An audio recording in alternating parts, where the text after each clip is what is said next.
Welcome to Scrum Masters Elite _UK.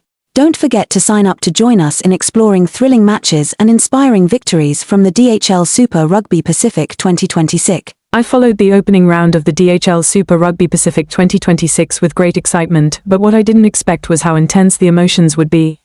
Personally, I felt that this was not just the start of the season, but a powerful statement of ambition, a shift in the balance of power, and a true test of the strength of each team.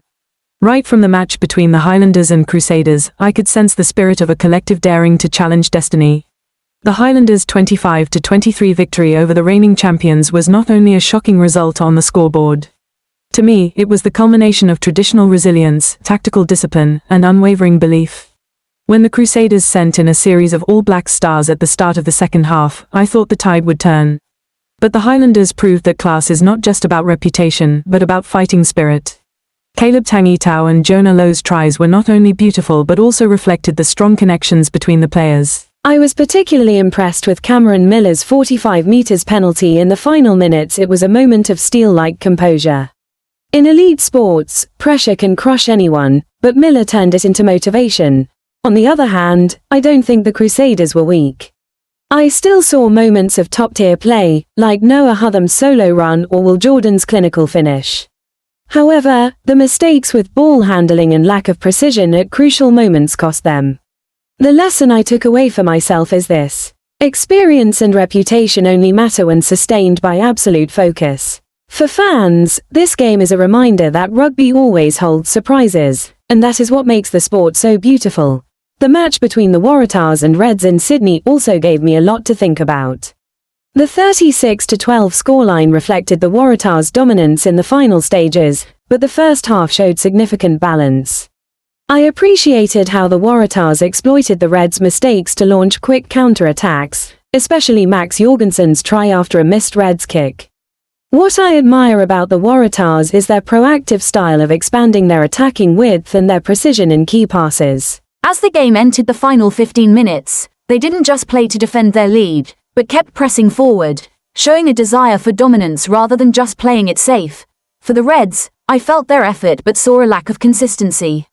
In professional sports, even a few minutes of complacency can cost dearly.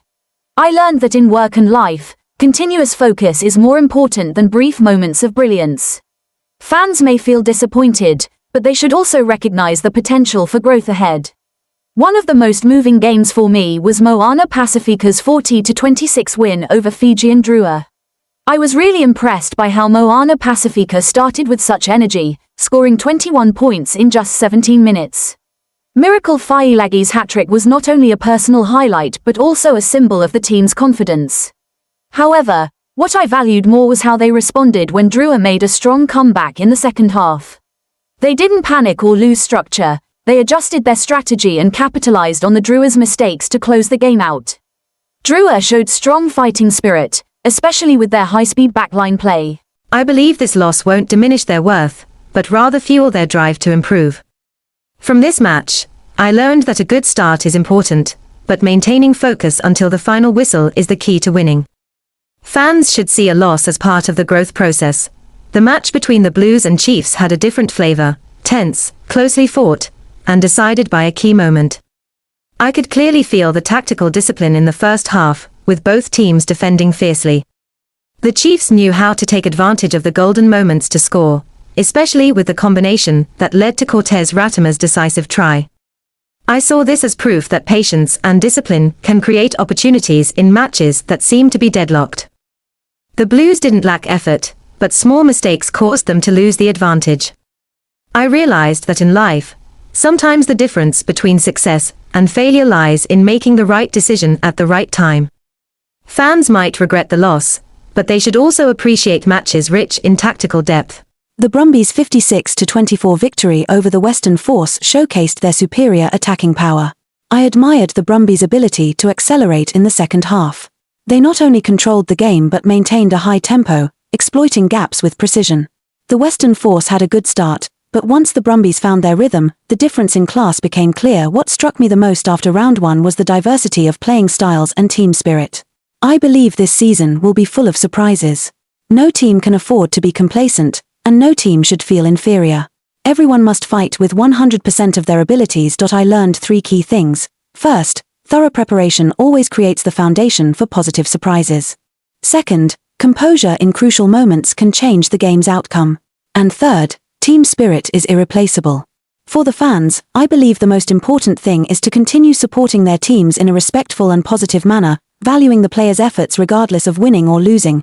The opening round gave me confidence that the DHL Super Rugby Pacific 2026 will be an emotional journey. Personally, I am looking forward to the next matches with excitement and respect for all teams. In sports, as in life, victory only truly matters when built on effort, courage, and integrity. Goodbye. We hope you will continue to accompany us on the emotional journey of DHL Super Rugby Pacific 2026.